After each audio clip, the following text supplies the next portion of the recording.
KF-21 100% 국산화. 연간 엔진 250개 한국. 6세대 엔진 생산 발표. 한국에 이 기술 누가 준 거나 국산 엔진 KF-21에 등장해 일본과 유럽이 경악.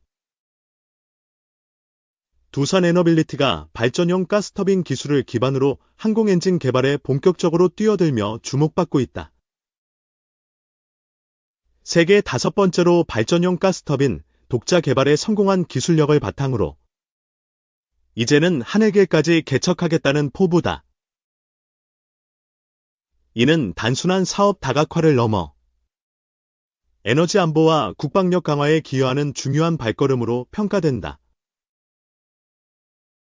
본 기사에서는 두산 에너빌리티의 터빈 기술 발전 과정을 분석하고 항공 엔진 개발 사업의 의미와 전망을 심층적으로 조명한다.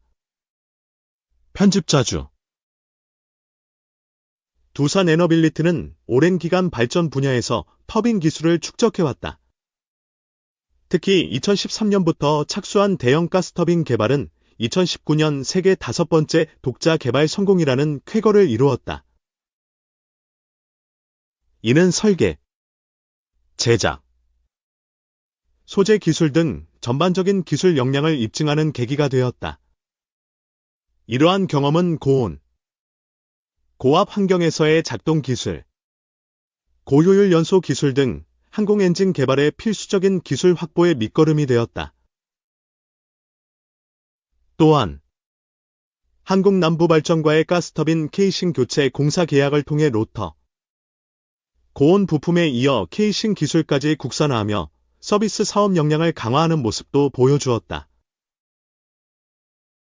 이는 단순히 제품 판매에 그치지 않고 유지 보수 및 서비스까지 아우르는 종합적인 터빈 기술 기업으로의 성장을 의미한다. 발전용 가스터빈의 기술 역량은 실제 운영에서도 입증되었다. 두산 에너빌리티에서 지트 개발을 담당하고 있는 고민석 상무는 발전용 가스터빈은 1만 5천 시간을 사고 없이 운영해 설계 검증이 완료되었다며 특히 섭씨 1500도 이상 고온을 견디는 냉각과 소재 기술 등 핵심 기술을 확보했고 이는 항공용 가스터빈에 적용 가능하다고 말했다. 고 상무는 다만 항공 엔진 특성상 가벼우면서도 고출력을 내고 고온 환경에서의 내구성 확보가 필요하다라며 이를 위해 소재 기술, 냉각 기술, 코팅 기술 등이 필요하며 이를 하나하나 확보해왔다고 설명했다. 항공 엔진 사업 진출 및 케어 협력 두산 에너빌리티는 2024년 정기 주주총회에서 항공기 엔진 제작을 사업 목적에 추가하며 항공 엔진 시장 진출을 공식화했다. 특히 한국항공우주산업과의 전략적 협력은 주목할 만하다. 양사는 정부의 항공 엔진 중장기 계획에 맞춰 무인기 및 유무인기용 엔진 개발에 협력하기로 했다. 두산 에너빌리티는 엔진 개발을 KA는 항공기 체계 개발을 담당하는 분업 체계를 구축함으로써 시너지 효과를 극대화할 것으로 기대된다. 이는 국산 무인기 경쟁력 강화는 물론 향후 국산 항공기의 해외 시장 진출에도 긍정적인 영향을 미칠 것으로 전망된다.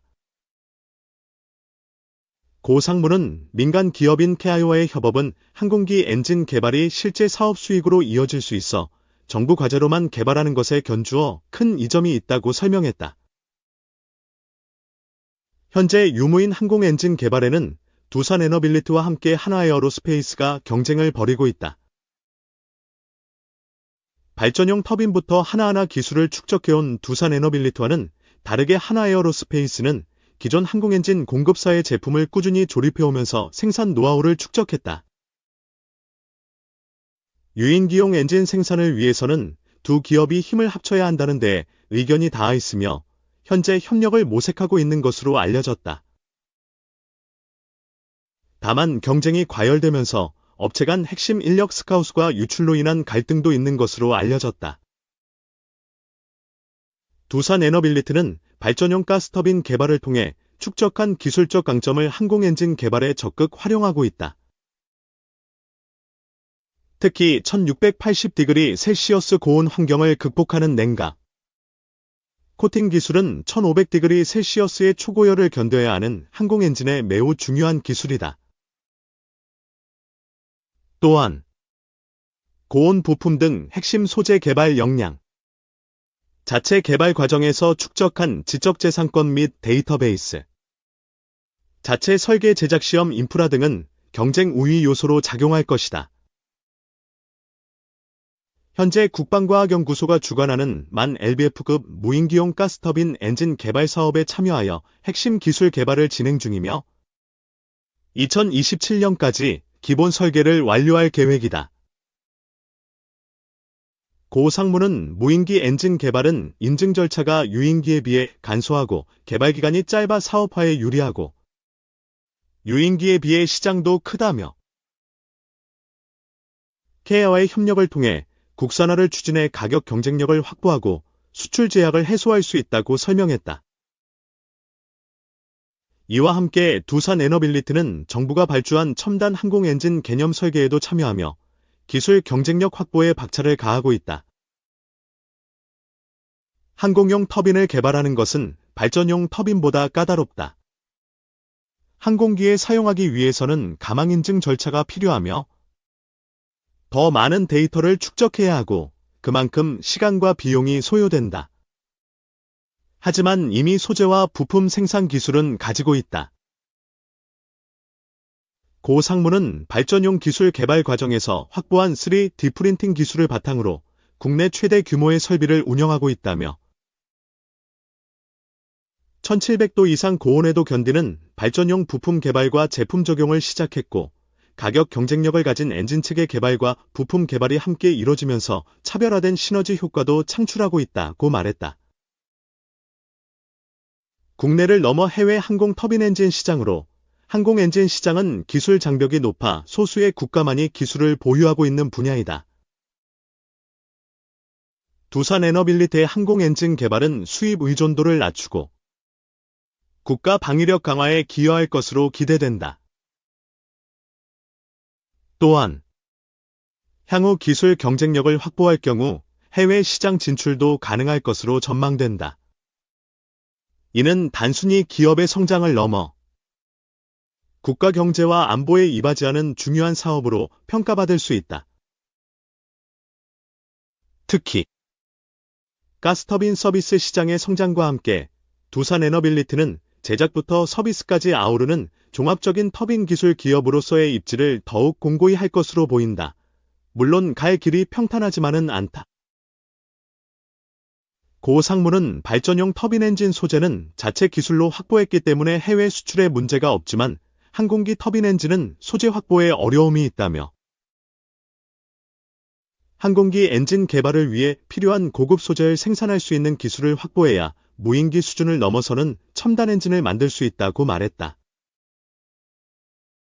항공기 터빈 역시 발전용 터빈처럼 원천 설계부터 소재와 부품을 모두 국산화하며 직접 생산해야 수출에 나설 수 있다는 것이다. 두산에너빌리티의 터빈 기술은 발전 분야를 넘어 항공 분야까지 확장되며 새로운 가능성을 보여주고 있다. 오랜 기간 축적된 기술력과 KA와의 협력을 통해 국산 엔진 개발의 꿈을 현실로 만들어가고 있는 것이다. 앞으로도 지속적인 기술 개발과 투자를 통해 대한민국 항공산업 발전에 큰 역할을 할 것으로 기대된다.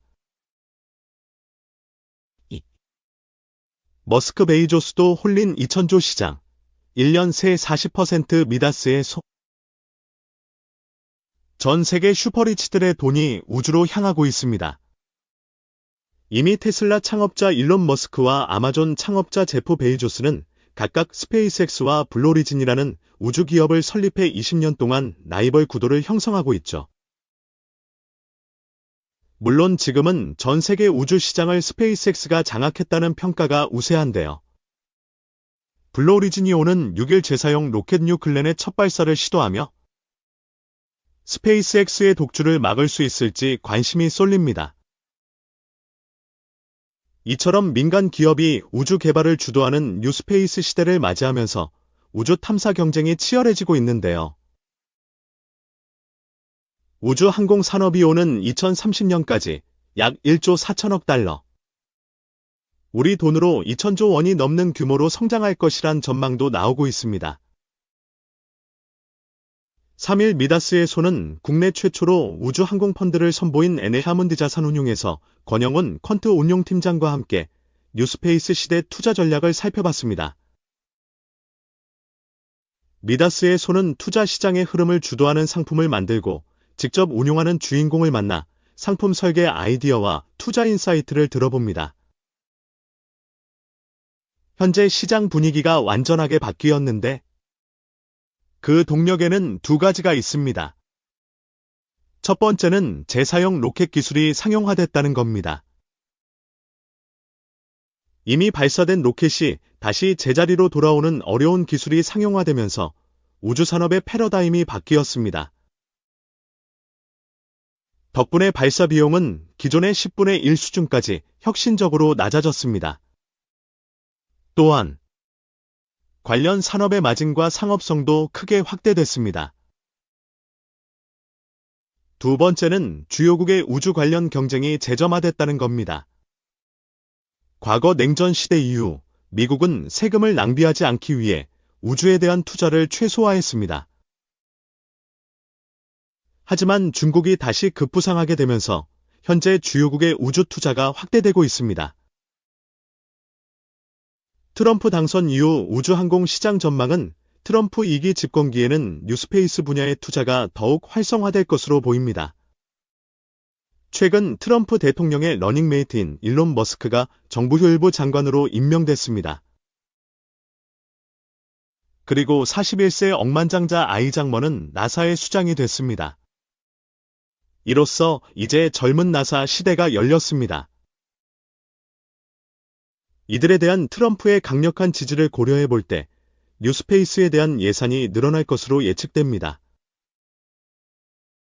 뱅크 오브 아메리카는 현재 글로벌 우주항공 시장 규모가 4천억 달러, 약 587조 1200억 원 수준에서 오는 2030년 1조 4천억 달러, 2054조 9200억 원까지 빠르게 성장할 것으로 전망하고 있습니다. 글로벌 우주항공펀드의 포트폴리오는 전체 포트폴리오의 70%는 미국, 55%과 유럽, 18.4%에 투자하고 있습니다.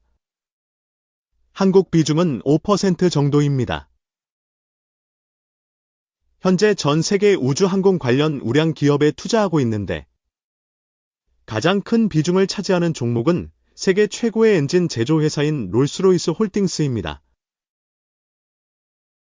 또한 헤이코와 하우멧 에어로스페이스 등 우주항공 관련 기업뿐만 아니라 달텍스, 나인메탈, 로키드 마틴, 노스롭 그루만과 같은 우주항공 관련 국방기업들도 포함되어 있습니다. 수익률은 언해지 상품 기준 펀드 설정 이후로 75%, 최근 2년 기준 64%, 1년 기준으로 39%를 기록하고 있습니다.